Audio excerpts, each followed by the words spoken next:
We'll guide you through how to fix Wi-Fi connected but no internet connection on an iPhone. If you find this useful, then please consider subscribing and liking the video.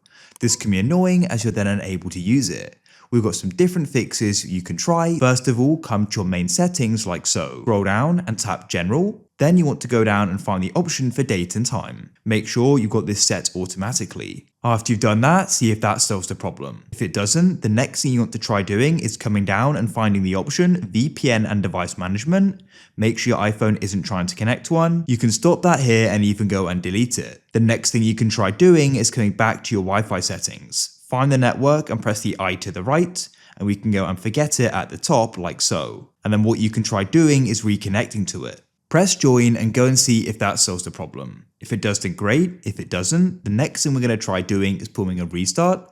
Press the increase volume button, then the decrease, and hold down the side power button. Keep it held down, your phone screen will go black. Release when you go and see the Apple icon. When it starts, see if the problem is solved. If it still isn't, then what you should try doing is checking the connections on the router and try restarting it.